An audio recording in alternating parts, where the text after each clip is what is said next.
And it is recording. Okay. So, okay, week 10. This is the penultimate lecture. This lecture is going to be where you finally learn what is really going on in phase transitions. Okay, so we're going to start from where we left off last time. So let me just remind you where that was. So what we were doing was after we did a baby step of looking at just the Gaussian model, where we saw what is the way you can do coarse graining, the analog of Kadanoff block spins, but in momentum space. Then we started working on the full Landau theory with the quartic terms in it. And so I've written it down here, where the on top of the screen on the right, where the order parameter S has been decomposed into its long wavelength part, SL prime, and its short wavelength part, sigma L. And the effective Hamiltonian then is done by integrating out the short wavelength degrees of freedom, meaning the degrees of freedom between lambda over L is less than K is less than lambda. And once we've integrated those out, because the potential, the interaction potential V depends on both the short wavelength degrees of freedom and the long wavelength ones, they get coupled. So once we integrate out the short wavelength degrees of freedom, then we get an effective Hamiltonian that contains just the long wavelength degrees of freedom, SL prime. Now, that is not enough because now we've got those new variables. They go from naught is less than K is less than lambda over L, not naught is less than K is less than lambda. And I want to be able to take a look at the effective Hamiltonian and then look at the different terms and say, okay, this one is what the quartic coupling constant has transformed into. This one is what the quadratic coupling constant has transformed into. Oh, look, there's a new coupling constant and so on and so forth. So in order to be able to compare the Hamiltonians, to be able to write down what the renormalization group recursion relations are, I have to do a rescaling. And that rescaling is shown in the middle of the page. So in order to make K go from naught to lambda rather than naught to lambda over L, we just multiply K by L. And then because the fields have dimensions, then we also have to have a scaling of the fields, and that's the so-called wave function renormalization little z. So after I've done that, then my effective Hamiltonian for the new long wavelength degrees of freedom, SL, without any prime, is written down there in the middle of the page. And at the end of the lecture, I wrote it in terms of the quadratic term and the quartic term. And you can see that there are these functions of K multiplying the quadratic term, and a function of K1, K2, K3, K4 multiplying the quartic term together with a momentum conserving delta function in the quartic coupling.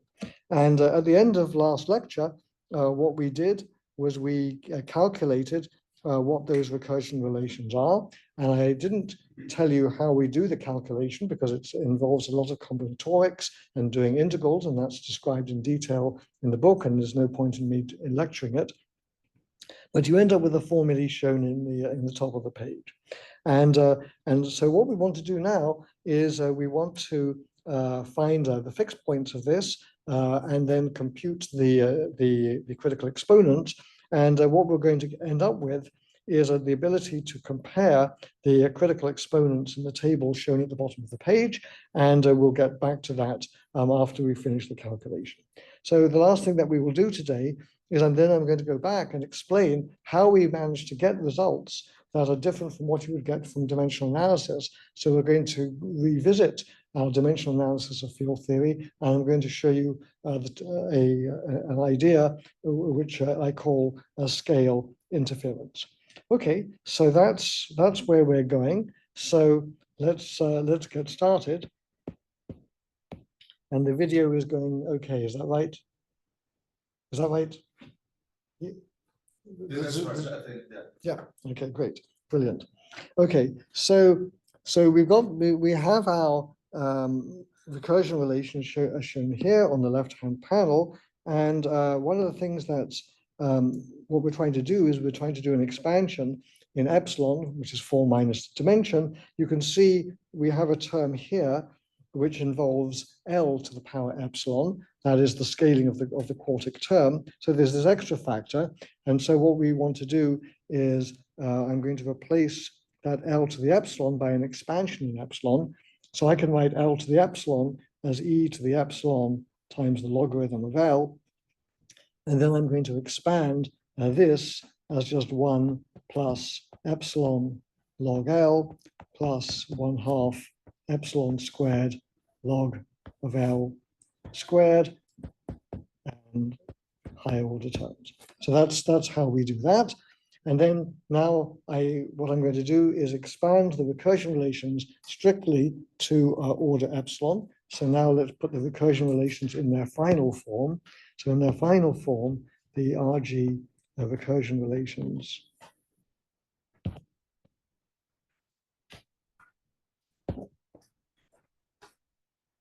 become R prime is equal to L squared R naught plus 3/4 pi squared U naught over 4 lambda squared 1 minus 1 over L squared, and then another term which is minus 3/2 pi squared U naught over 4 times R naught times the log of L, and U prime is equal to U naught over 4 plus U naught over 4 into epsilon minus 9/2 pi squared U naught over 4 log of L.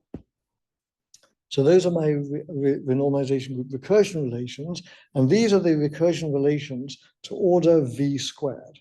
So in the lecture, I showed you that if we go to lowest order in the interaction between the long wavelength and short wavelength modes, I don't find a fixed point because the quartic coupling just scales and keeps on growing. It never reaches a fixed point. And so, and I've given you a heuristic argument about why we would need to go to second order in order to get an actual fixed point. And now you can see that going to second order, we actually have got a fixed point. And I'm going to explain to you that right now. So that's how we did the calculation. And just to go over it one more time, how do we do the expansion in epsilon? What we do is we treat the spatial dimension as a continuous variable. So if I have got an integral ddk of some blah, blah, blah, then what I do is I write that as k to the d minus 1 times dk times the surface area of a unit sphere in d dimensions. And then I treat k to the d minus 1 as a d as a continuous variable rather than an integer variable. And so that's how we do the integrals. And you can do that because all the integrals turn out to be functions of k squared, and so they're rotationally invariant in d dimensions. And that's how we do the Feynman diagram integrals. Okay, so now let's look at the fixed points to order epsilon.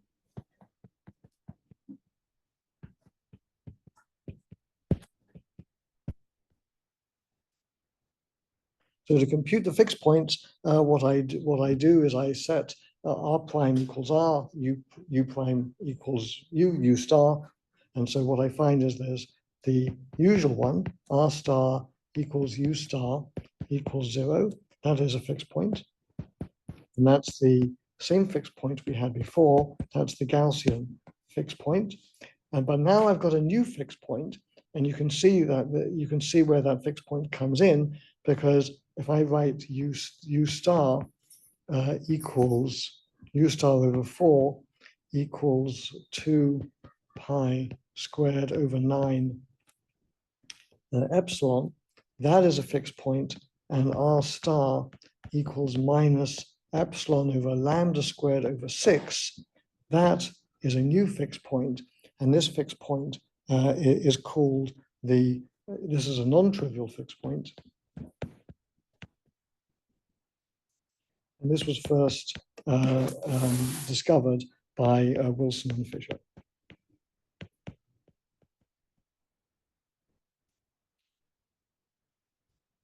Okay, so that's the fixed point. So you just get that by solving these equations.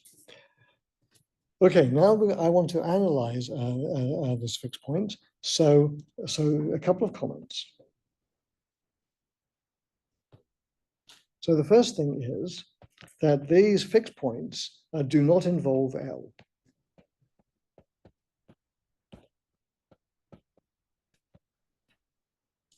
And why is that? Why would we have expected that? Well, we expect that because the fixed point doesn't depend on how many steps we make to get to the fixed point. So it does not involve L, and that is because the fixed point itself does not depend on how many steps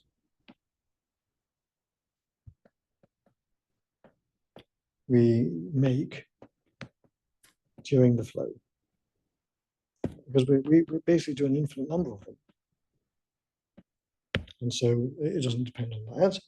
But what it does depend on, and some students find this surprising, the fixed point does stop. Gosh, this is such an annoying app. Does depend on lambda. And you'll say, oh, that's really weird. We have this cutoff, this arbitrary scale that we divide our system up into short wavelength and long wavelength modes, and it depends on that. So the fixed point does depend on that. Nothing wrong with that. The fixed points are renormalization group dependent, but the critical exponents are not be. So the critical exponents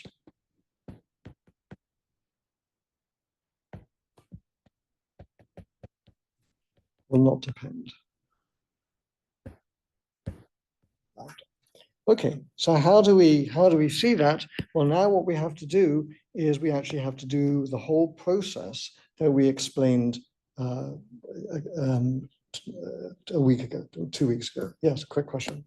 Yeah, so we can notation for Luca, and it looks like it should depend on L because I don't know how else the log L would cancel out. The recursion relation depends on it, but the fixed points do not. So to get the fixed point, we would basically just put U prime equals U naught. U prime equals U star, U naught equals U star. Right. And I'm just trying to understand where that log L gets cancelled out because like it would Yeah, I agree with you. So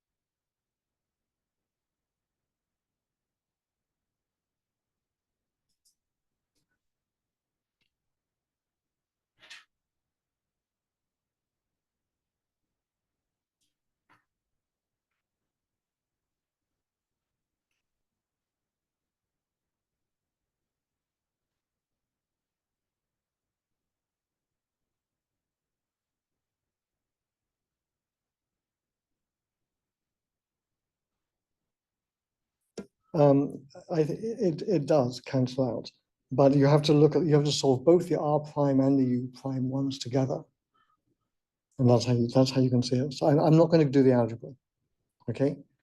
So you have to solve both equations, not just look at the U equation, okay? Because there's also U appearing in the R one.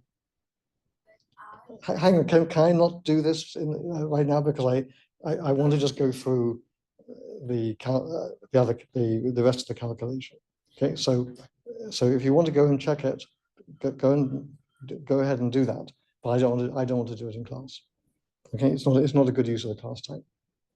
Okay, so what we're going to do is so the strategy next is to linearize the RG transformation around the fixed points. So what I'm going to do is I'm going to write the matrix M to be dr prime by dr, dr prime by du, du prime by dr, du prime by du. So that's what I mean by my matrix. I'm going to evaluate this at the Wilson-Fisher fixed point. And at any fixed point. So let's go ahead and look at that. So first of all, for the Gaussian fixed point, so for the Gaussian fixed point, what I'm going to do is I'm going to set R star and U star equals 0. So then what I get is I'm going to get the linearized matrix Mg, which stands for Gaussian. That is just equal to L squared, 3 lambda squared, L squared minus 1 over 4 pi squared, naught and L to the power epsilon. And if I compute at the Wilson-Fisher fixed point,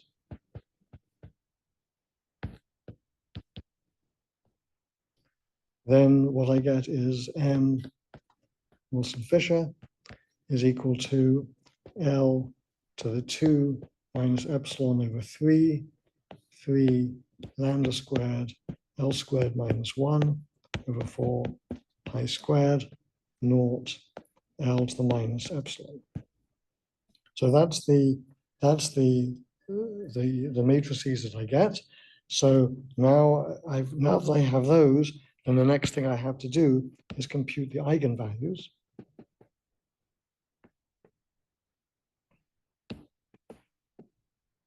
So the eigenvalues are for the Gaussian.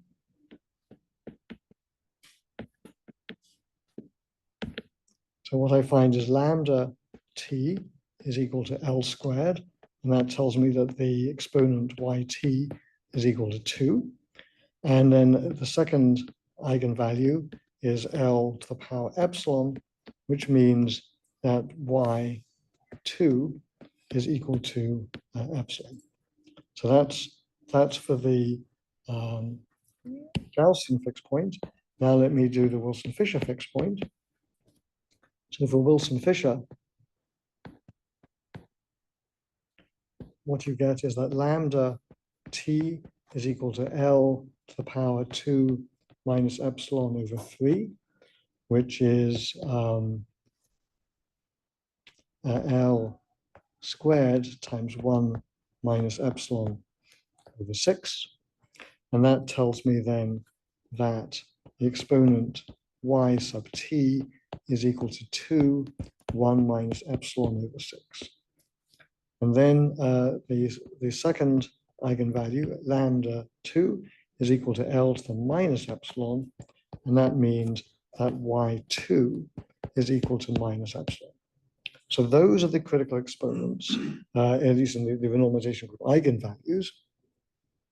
So the other thing I want you to notice is that the matrix M in both cases is not symmetric.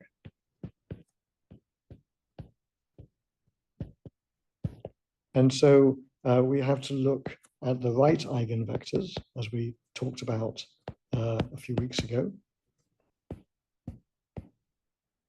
And so the right eigenvectors are defined by mv is equal to the eigenvalues times v, like this. And I'm just going to tell you what the eigenvectors are, and you'll see why this is the case. The vector v that I'm writing here is in the coordinate system r and u, but I'm going to write it in the coordinate system r and u over 4. So I've got two coupling constants. So the vectors are defined with the axes r and u over 4. So now let's write down what the eigenvectors are for the Gaussian fixed point. And the reason that we're going to need to work out these eigenvectors is so that we can actually draw what the renormalization group flows look like. So for the Gaussian, one vector is 1 and 0, and then the other vector is minus 3 lambda squared over 4 pi squared 1. Okay, so you can go ahead and check them. And as we said, these eigenvectors are not orthogonal because we have a non-symmetric matrix. For the not Gaussian, for the Wilson-Fisher fixed point, it's a bit more complicated. I'm going to let you do that afterwards if you wish. So for the location of the Wilson-Fisher fixed point is, I'm going to write it like this. It's R star WF U star WF over 4, like that.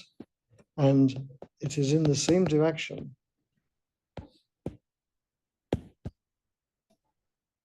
from the origin of V2 from the Gaussian fixed point.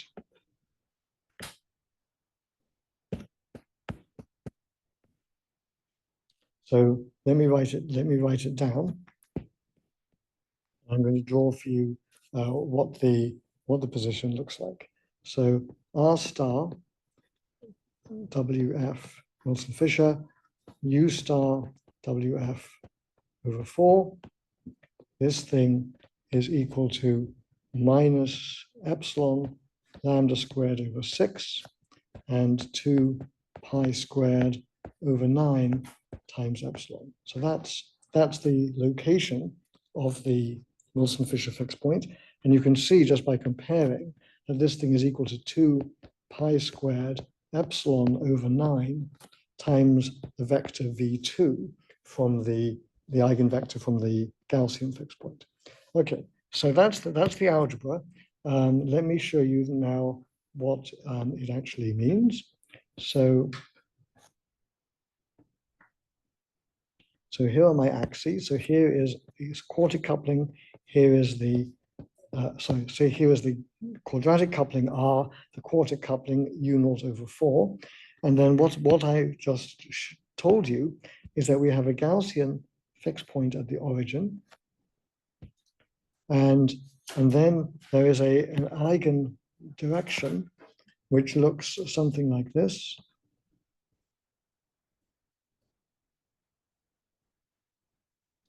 There it is. That's the V2. That's the V2 eigenvector. And if I'm in spatial dimension d greater than 4, which means epsilon is greater than epsilon is negative, then what happens is I have a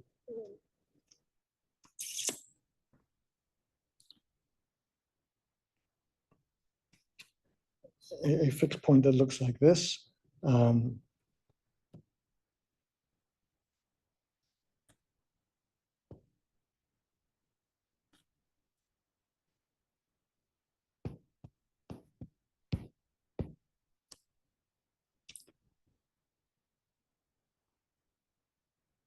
Yep, a fixed point that looks like this, and then the flow looks like this.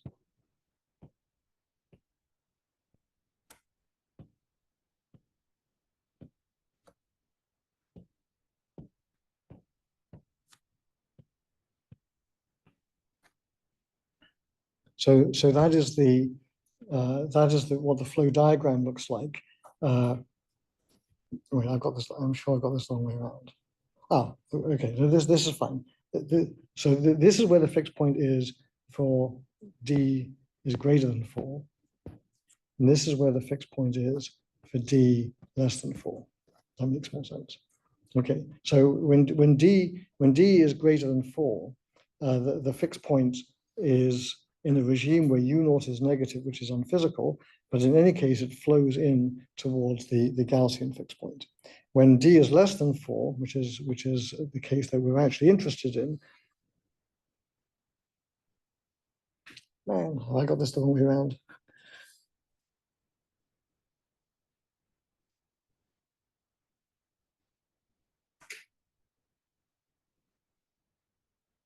I need to look at my book. I made a copy somewhere in the notes.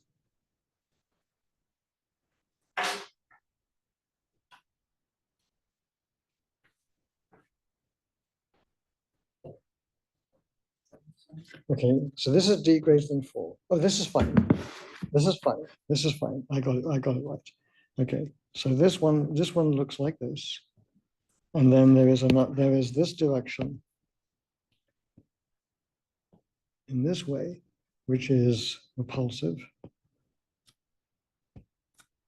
Right. Okay. Perfect. Okay.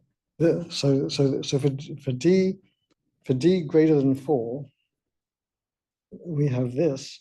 For d less than 4, I've got this the wrong way around. That's why I'm confused. I tried to draw two flow diagrams in the same picture. That was a big mistake. Okay, so let me erase the thing that's confusing. So take this out. Don't worry about that. Take that out. Don't worry about that.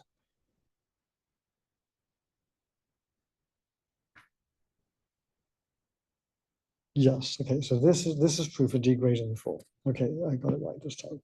All right. Let's now draw it for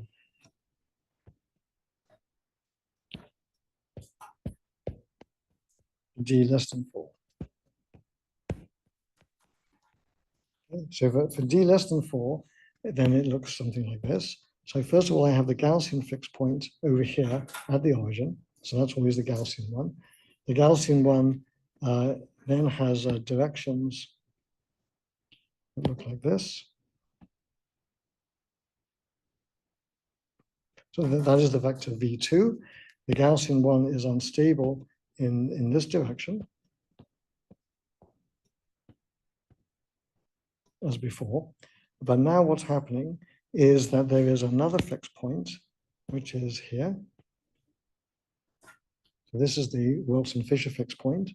And that Wilson-Fisher fixed point has flows that look like this. And now this flow here comes out like that.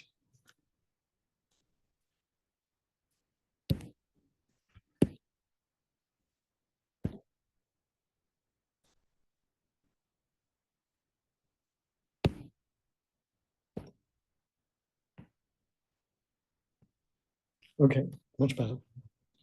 Okay, and then this one here is also like this. Okay, so let me recap because I probably confused you. So for d greater than 4, the Wilson-Fisher fixed point is the one over here. This one is the Gaussian fixed point. And this Gaussian fixed point, the Wilson-Fisher fixed point is unstable to that. So everything flows to the Wilson-Fisher fixed, from the Wilson-Fisher fixed point to the Gaussian fixed point. So the Gaussian fixed point is the one that is stable in that direction on the critical manifold, and then has the unstable direction, which is in the direction R, which is the temperature. So you have to adjust the temperature to Tc in order to get to the critical point. Okay, that all makes sense. When d is less than 4, so notice here, this Wilson-Fisher fixed point has got u naught is negative, and that's unphysical. Why? If I have a quartic coupling constant that is negative, if that were the true fixed point, that would say that the Landau free energy, instead of going up at large values, actually goes down. And so the system, the order parameter just goes to minus infinity, which is unphysical. The free energy would not be bounded below. So it's unphysical because the free energy has to be bounded below. And this would not be if you had that. So, but here for d less than 4, now both u naught and r are in physical regimes. So here u naught is greater than 0, and so that is physical. And the free energy is bounded below. And then you can see that the Gaussian fixed point is unstable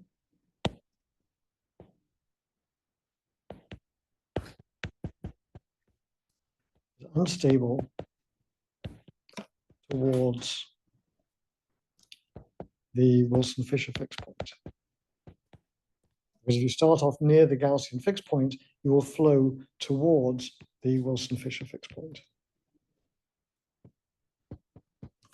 So now we know. What happens. Let me draw just to make sure everybody got the point. So let me draw what the free energy would look like.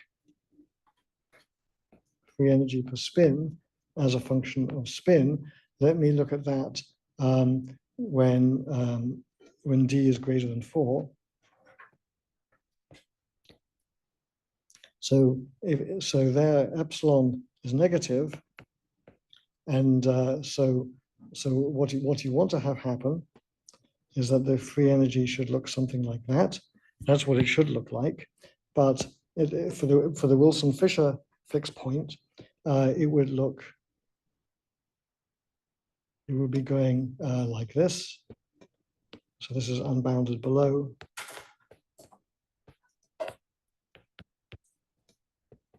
If we were at the Wilson-Fisher fixed point. And that's true only for this case. So for d greater than 4, you have Gaussian fixed point, which means that you have mean field theory, just as we saw from a dimensional analysis. Okay. So now when we look in d is less than 4, so then epsilon is equal to 4 minus d is greater than 0. And now the Wilson-Fisher fixed point is physical because u star over 4 is greater than 0. And the flow is, as I said, that you go towards the Wilson-Fisher fixed point. So it's physical, and the Gaussian one is unstable towards it. So now let's have a look at let's calculate the critical exponents.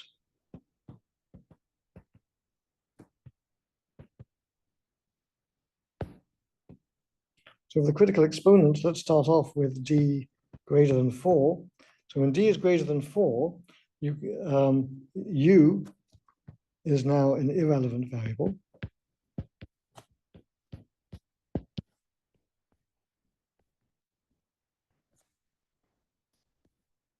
At the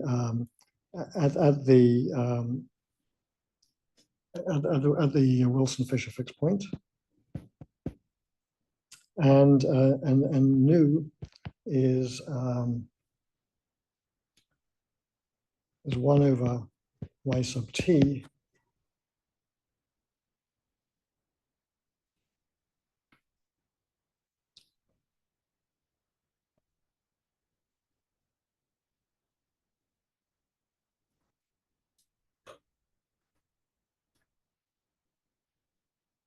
I misspoke. This is the Gaussian fixed point, and then nu at the Gaussian fixed point, nu is 1 over yt, which is then 1/2, which is what we've seen before, and the unstable direction is just the temperature axis.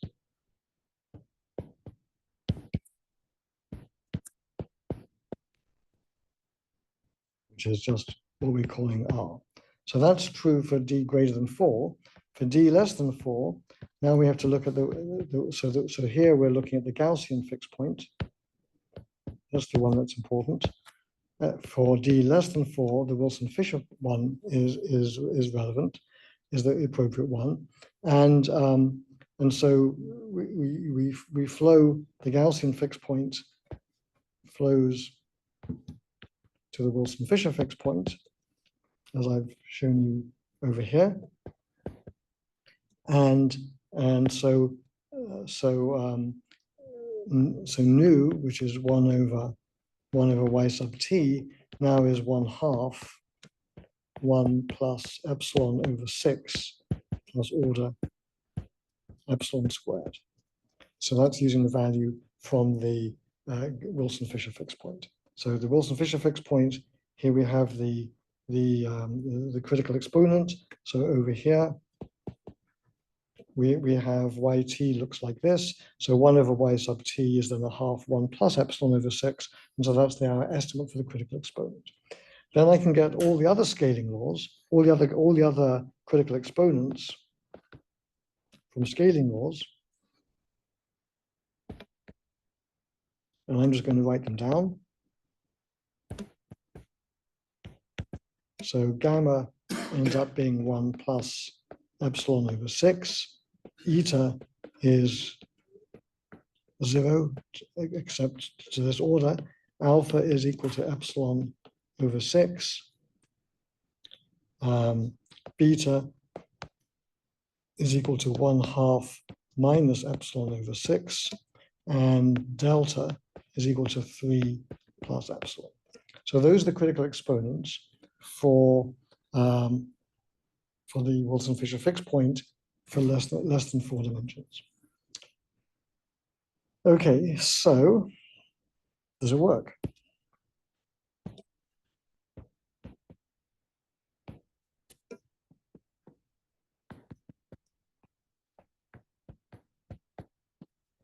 So now what we're going to do is we're going to plug in epsilon equals 1. Okay, now you're going to say, well, epsilon we assumed was just small, and then we're going to put in epsilon equals 1. So this is clearly illegitimate.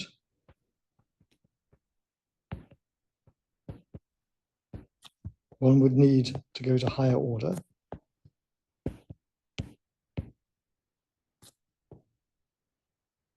And use Borel summation.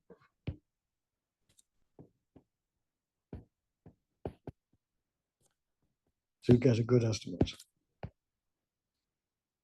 And people know how to do that. But we can at least see is the epsilon expansion directionally correct.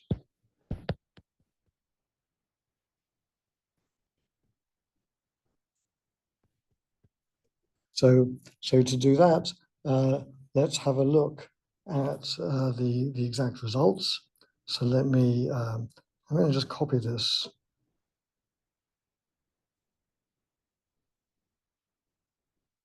I'm just going to copy it and put it onto this page here.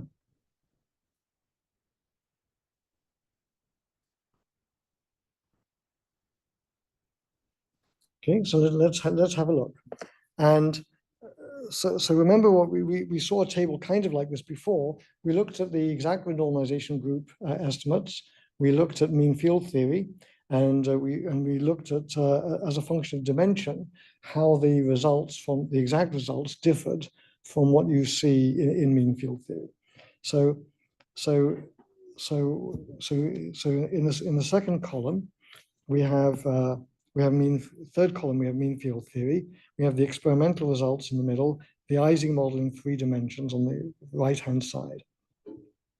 And what I want you to notice is that our epsilon expansion to order epsilon, just doing this to order epsilon, just sticking epsilon equals 1 without doing anything fancy, is already giving us much better results than we got from mean field theory. So there's good news.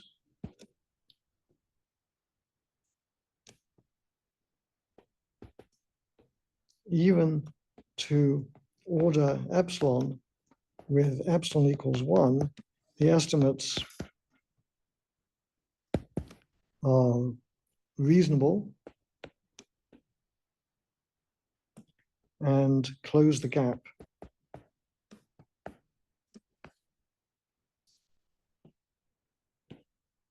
between mean field theory and experiment or computer simulation.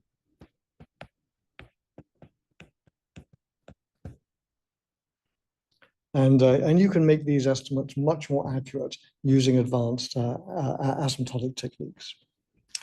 Okay, so we're not going to go into any further into how to make these estimates more accurate. That's a whole, I mean, you can have a whole lecture course on that. It would be probably very boring. But you know, people obviously want to do this. It's important technically. But we're not going to go into that. So what I want to go back to now is I want to try to tell you why this works. Okay, so at this point, so let's just say good news, this all works, and we can just say that professionals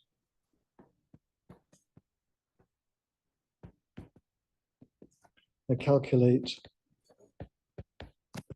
to higher order an epsilon with a huge amount of work.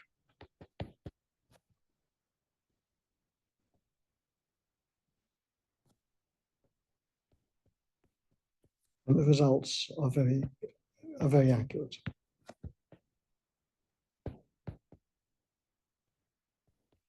So the next thing I want to talk about is I want to go back to why it works. So the next topic is why did we get non-mean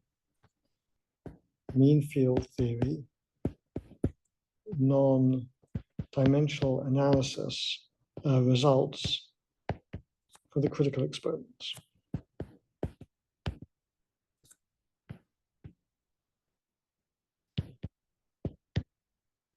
So you should be puzzled about this, because I showed you by dimensional analysis how to do dimensional analysis, and I actually convinced you that the mean field exponents are just the ones you get from dimensional analysis. So now we just did some amazingly complicated calculation, most of which I shielded you from, the algebraic complexities thereof, but still we ended up with a great result. So somehow it worked, but it's not obvious how. Okay, so now I want to explain. I want to explain how it works. So what we're going to look at, just to give you the reference. So what we're going to follow is section 7.1 to 7.2 of the book. We're going to go back and look at what we ended up, how we got our theory. So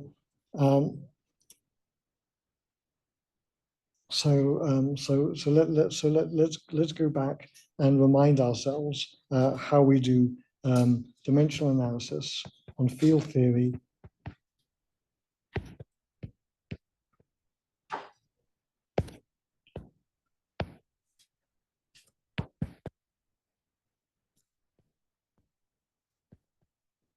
part 2.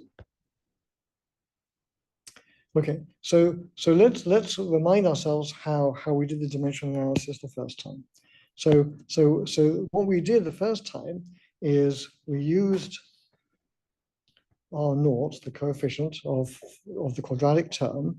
That's proportional to t minus tc over tc. That's the variable that we've been calling t, and we know that in the Gaussian theory, R naught is proportional to 1 over the correlation length squared. And so we use R naught to the minus a half to find our length scale. So basically, once I know the dimensions of things, then I'm setting L equal to R naught to the minus a half. Okay. Now, what we did was we defined dimensionless fields.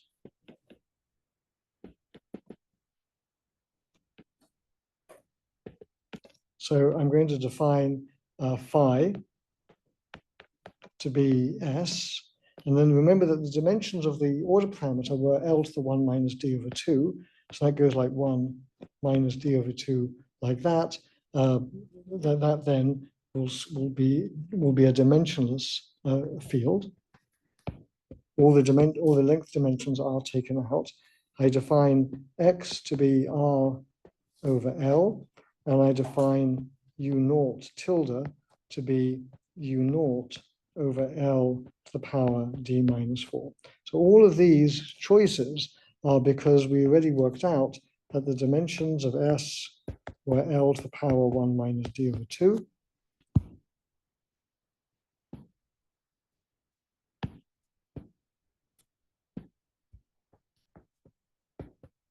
We worked out that dimension of U naught is L to the D minus 4. So if we divide by the dimensions, then we get dimensionless variables. So that gave us that the partition function then just becomes a function of the quartic coupling, and it looks like this. The integral of this field phi, and now in the functional integral, it looks like this, e to the minus integral d dx. So now we have 1/2 grad phi squared plus 1/2 phi squared. That's the first term, times e to the minus the integral d dx 1/4 u naught bar phi to the 4th.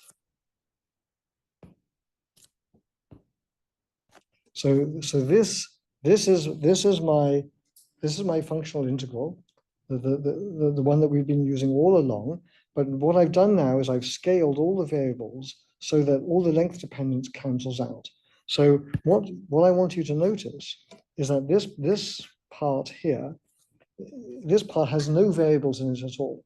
There's no r, there's no nothing. It's just all the coefficients are just 1 or 1/2 or something like this. So the only coefficient, the only variable comes in here. And that's why z is now a function of this variable u naught. Okay, so what we're going to do is we're going to think of this as in the following way. I'm going to think of z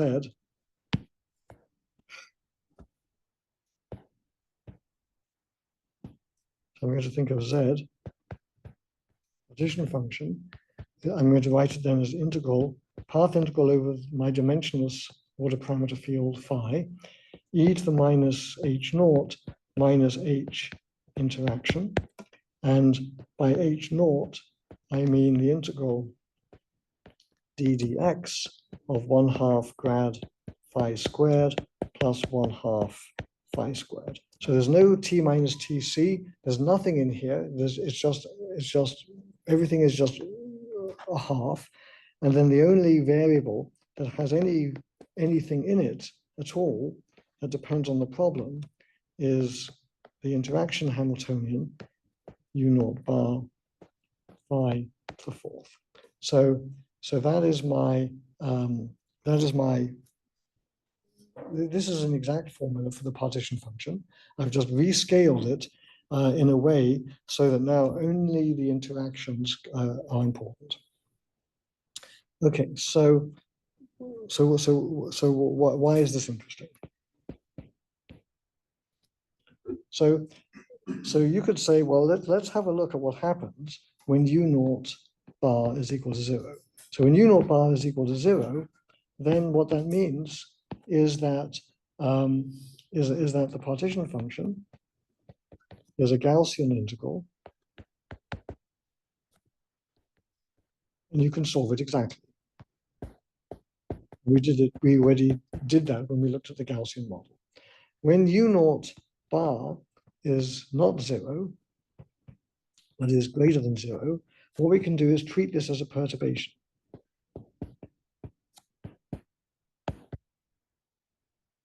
So you might say, well, this is just perturbation theory. So what we would do is you would say, well, z is the integral d phi of our exact Hamiltonian, e to the minus h naught, which I know how to compute exactly. And then what perturbation theory means is expand the exponential. So it means 1 minus h int plus 1/2 h int squared minus, and then the higher orders, just expanding the exponential of this term on the left-hand side.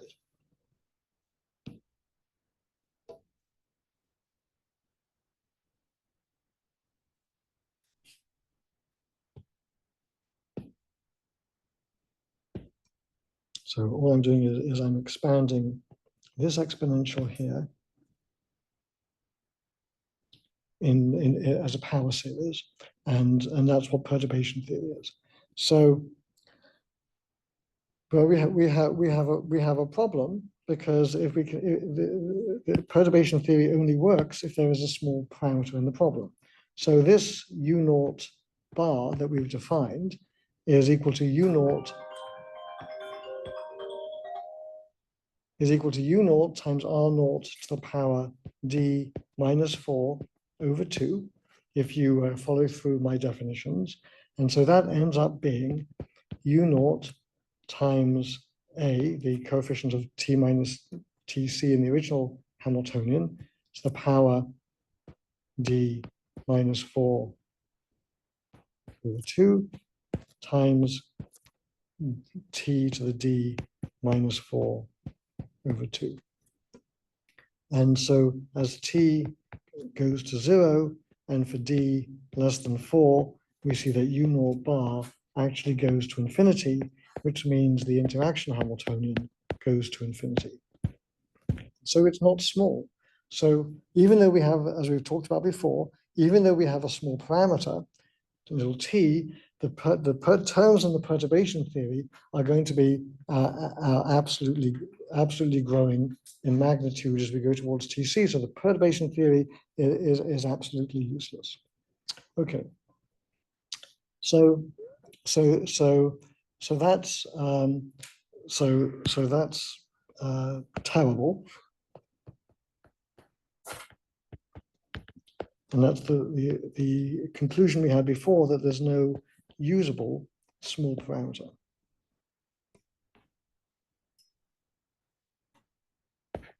Okay, now the next thing I want to look at is, well, how did we get around this?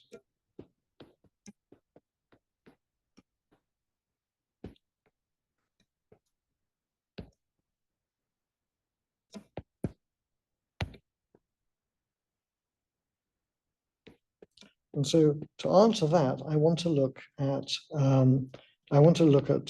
the scaling of the variables. You'll see what I mean by that in a second. So I'm going to sort of switch gears, as it were, and now start doing dimensional analysis, not just on the partition function, but on the correlations themselves.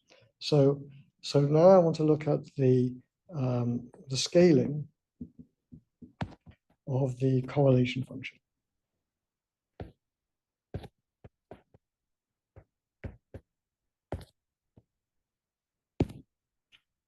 So the one I want to look at is this 2-point function, g of r minus r prime, which is just s of r prime, which is just the integral ds e to the minus the effective Hamiltonian of the system times s of r prime divided by the partition function integral ds e to the minus h effective. Okay. So that's the 2-point correlation function. And when you look at this, you might say, what the heck does this mean? Remember that space is just a label. So r and r prime just say, I look at s at this point r, it's just a labeling a certain variable. S of r prime is labeling another variable, and those are just variables in the infinite number of variables, s as a function of r, where r is a continuous field. Okay, so now let's look at dimensional analysis. So what are the dimensions of G? So G looks like something that goes like s squared, okay? Because I've got 2 powers of s. So that means it goes like L to the power 2 minus d, because s itself, each order parameter has dimensions 1 minus d over 2. Now let's look at this in K space.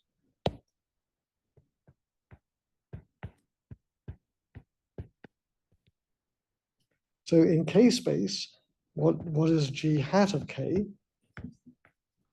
So this is 1 over v, the integral d dx, the integral d dy,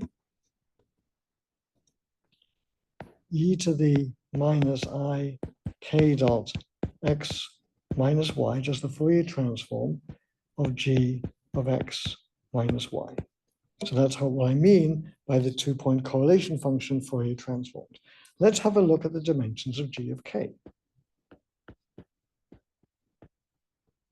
So this has dimensions, so 1 over v. So then I have 2 powers of, so I've got 1 over v, so I've got L to the minus d. Then I have 2 powers, integral d dx, integral d dy, so that's L to the power 2d. And then I have the correlation function itself, which goes as L to the minus, L to the 2 minus d. So this factor here comes from here, this factor comes from here, and this factor comes from here. Okay, and if I put all those together, what I get is that the dimensions of g of k equal L squared. So if I look at g of k, the Fourier transform, the 2-point correlation function at Tc, that should go, well, it's going to depend on k. And so if it's got dimensions of L squared, you would say it has to go as L to the minus 2. As k to the minus 2. So this is what you would expect. Okay, it has dimensions of L squared, it depends on k. K has dimensions 1 over length, so g of k has to go like k to the minus 2. So is that true? Well, it's not. Because remember, we defined and identified a critical exponent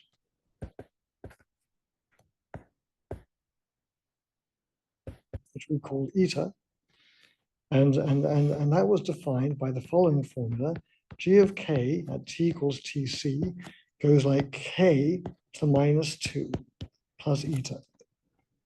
Okay, so the critical exponent eta scales like, tells you that g of k scales at tc as k to the minus 2 plus eta.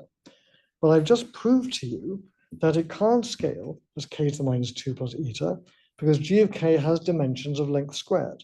And so g of k has to go like k to the minus 2. So this is a paradox.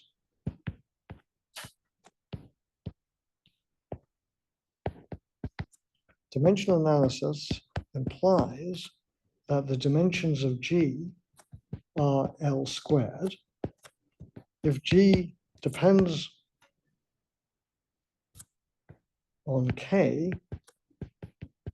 it must be k to the minus 2, but experiment tells us that it goes as k to the minus 2 plus eta, and eta is not equal to 0. So we have a paradox. So some people might say, wow, so we have violated dimensional analysis.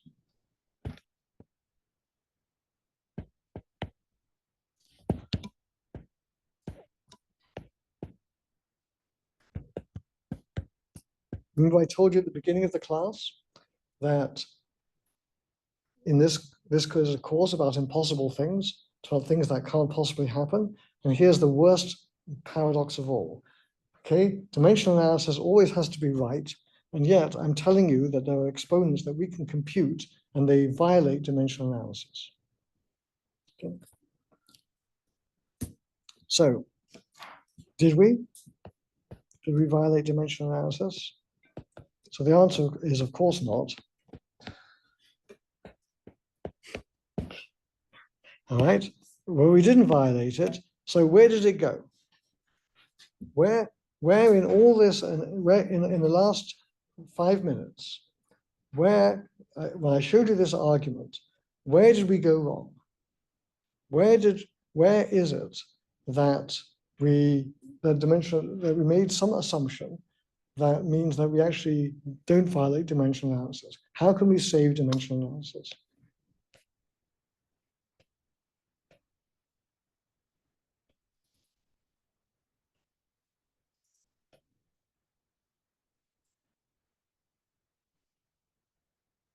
So let's go through it again. Okay, we're at the critical point. So the correlation length has gone to infinity.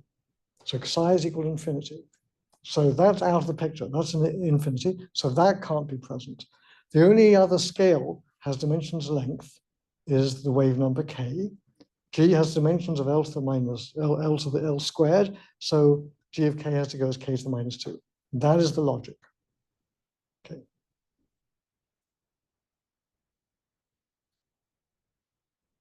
Okay. Are there any other length scales in this problem?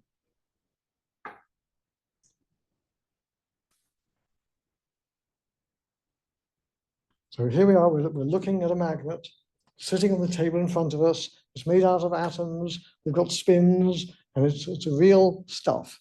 Is there another length scale in the problem? Yeah.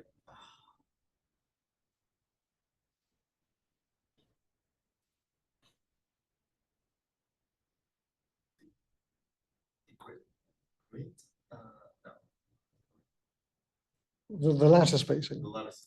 Okay, so you're proposing the lattice spacing, and you're immediately saying, no, how could it be, right? Because why do you propose that and then immediately say, nah, it can't possibly be that? Why do you say that? Why do you say no, it can't possibly be? You're right, so be brave, just speak up. I don't know. It's like it shouldn't be depends on the specific like lattice spacing, right? It's like Right. so this should be a I might have brainwashed you about that, but what is the reason why it's preposterous to suggest that we should worry about the lattice spacing?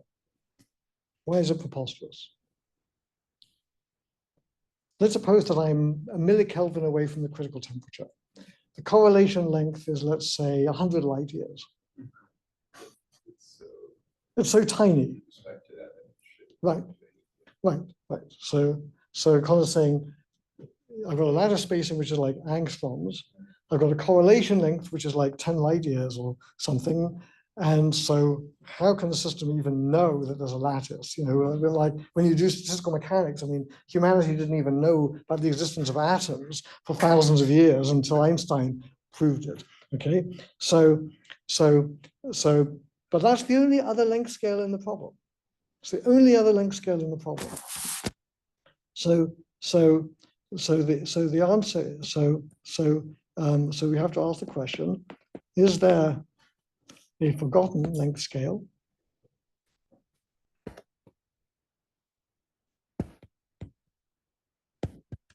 And the answer is yes, the lattice spacing,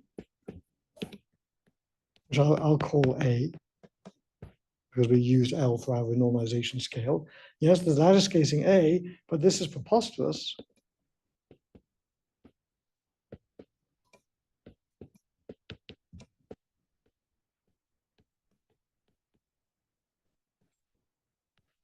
Because A is of order angstroms, and the correlation length is going to infinity. So we don't think it's possible, but that's the only other thing that we have. So we know that psi is much greater than A, and so that means that A over psi is much less than 1, and so we can neglect it.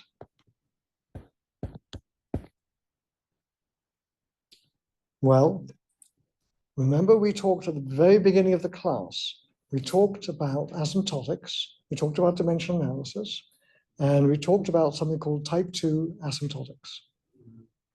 Okay, so the answer is, can we neglect it? And the answer is no. You can't neglect it if the asymptotic dependence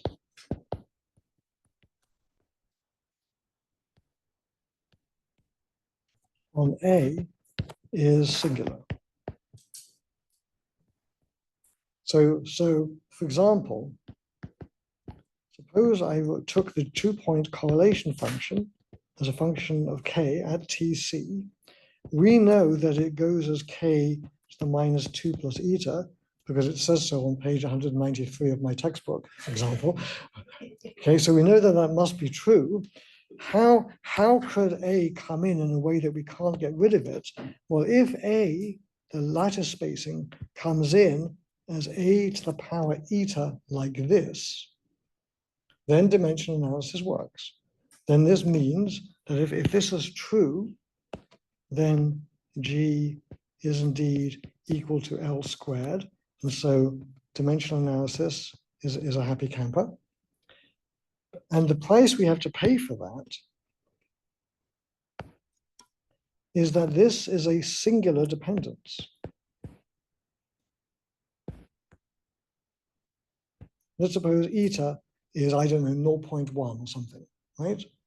So that means that this thing is going as A to the power 0.1, okay? That is a singular asymptotic dependence. And as I take the limit, A goes to 0, I don't get a non-zero value for that.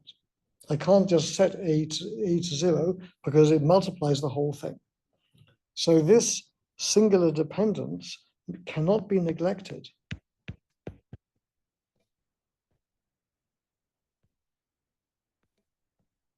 As A goes to 0, otherwise G goes to 0 and it doesn't. So there has to be another length scale, this ridiculous length scale coming in a singular way in order to preserve dimensional analysis.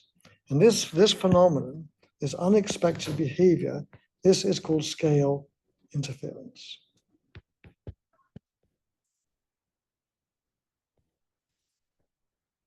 So what scale interference means is that a microscopic length scale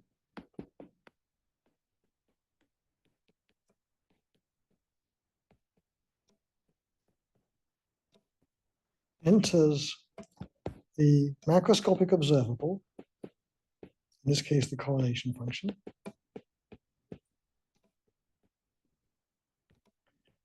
but the exponents don't depend on it.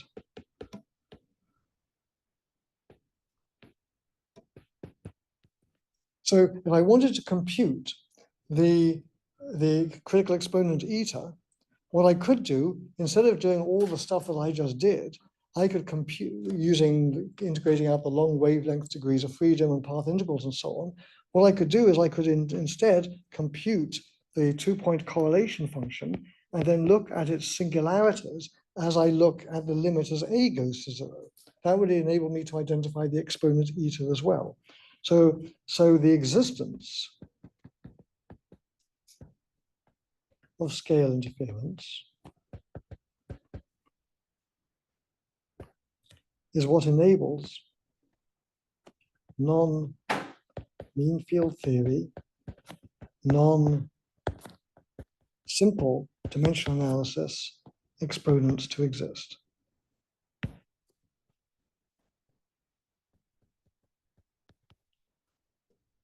So that is the insane result. And if you now were to compute the correlation function precisely using path integrals, you will indeed find this singular dependence on the microscopic lattice spacing.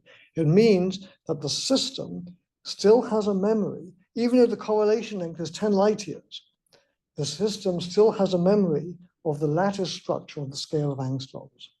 It's crazy. Okay, it's the exact opposite of what you've been led to believe in all of physics. It means that things cannot be set equal to 0 that should be small, and we will see later, next time in the last lecture of the course, I'll show you how this happens in dynamical systems.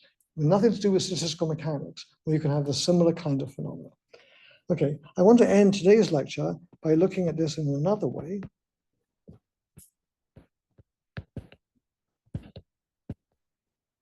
So here is another manifestation.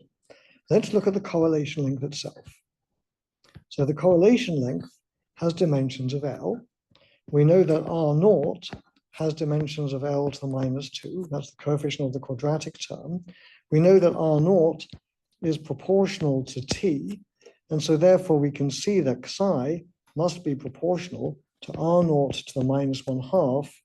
And that means that it must go as T to the -1/2. In other words, i.e., if that is called T to the minus nu, nu has to equal 1/2. So the mean field value of nu is what you would get from dimensional analysis.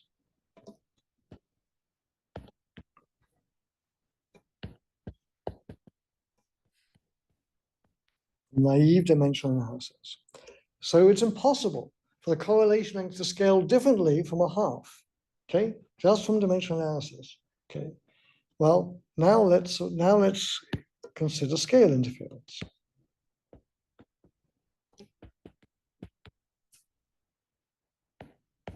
So if we have scale interference, we also need to consider A, and the dimensions of the lattice spacing are also L.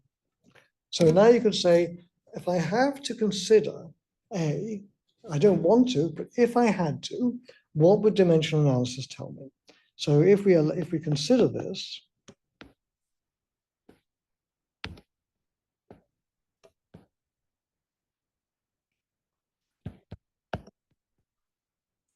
even though A over psi is going to 0 as T tends to Tc, then what dimensional analysis says is, well, in that case, psi has to go as R naught to the -1/2, but then there can also be a scaling function of R naught times A squared. Okay, remember the rules of dimensional analysis. Take the variable you want, divide it by one of the variables. So that's my pi. My variable pi is psi over R naught to the -1/2. That then must be a function of the other dimensionless variables. And one of those dimensionless variables is R naught A squared. So dimensional analysis, the correct dimensional analysis, tells me this. That's the correct version of dimensional analysis. And not this. This is the naive dimensional analysis. Okay. So how does that give me new critical exponents?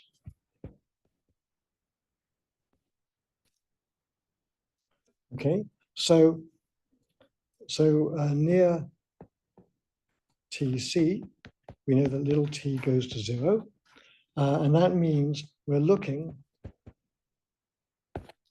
at the small x asymptotics of the function f of x. This function over here on the left-hand page. So let's suppose that it turns out that if you do the calculation, f of x scales as x to the exponent theta as x goes to 0, then what I would get is that psi goes as t to the -1/2 plus this exponent theta times a to the theta as little t goes to 0. And so then I could then get an anomalous dimension, nu, is not equal to 1/2, but 1/2 minus theta, i.e.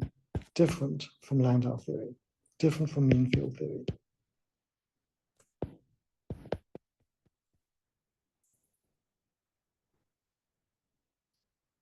So let me just summarize this as an inspiring conclusion. So what I've just shown you is that the whole problem of anomalous scaling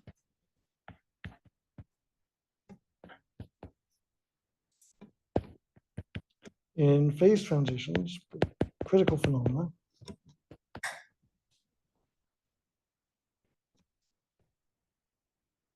reflects a breakdown of common sense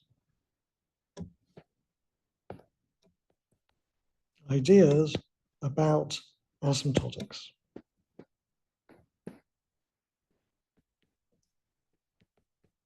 So the scale interference allows you to have non-naive mean field theory exponents. To calculate those exponents, you then have to do like the normalization group method, like I just showed you, or somehow compute the asymptotics of these scaling functions as a goes to 0, and that's how you do the calculations. All of that was hidden when we did the epsilon expansion. We were doing all these complicated path integrals and stuff like that. We never really could see where all the lattice structure came and so on. It's all very carefully hidden underneath that, and you never see it. So most people don't know this. They don't realize that that's what you're doing when you're doing all these diagrams and things like this. It's very, very tricky to see that from these calculations. So you may say, okay, so now we've finally got to the bottom of it. Now we really understand where all these phase transition exponents come from. It's all to do with these weird non-analyticities, scale interference between different scales in the system. Okay, so now you know that what we see in phase transition phenomena, these weird behaviors, have nothing to do with phase transitions. The root of it is not that, it's something more general. And so you can ask, well, if it's more general, can we apply it to problems that don't have phase transitions? Other complex problems that have scaling laws, like say fluid turbulence and other things like this. So the answer is yes, you can. Okay, this is why people have been trying to solve turbulence by using field theory for like the last 70 years. Still haven't done it. It turns out to be more complicated than this, but next time I'm going to show you that we can apply exactly these methods that came from phase transitions to a problem that has nothing at all to do with phase transitions. It's a problem to do with just diffusion, just the regular diffusion that you know, and just seeing the regular diffusion, it also has, in some kind of special version of the diffusion, you also have these sorts of anomalous exponents. So next time, what we're going to do is we'll consider the last lecture of the class. I'm going to show you how to calculate how stuff diffuses in a sponge. We're going to look at, you take a sponge, look at the pressure of the fluid in a sponge, and we're going to see that actually has anomalous dimensions, just like the ones that you get in quantum field theory and statistical mechanics. Okay. All right, that's the end of today's lecture. I'll be happy to take any questions that I brushed off during the middle of the lecture because I didn't want to, I wanted to get to the end. So if there's any technical questions about algebra and stuff, I can answer them now. So let me stop the recording and stop the recording. Comforting to know that it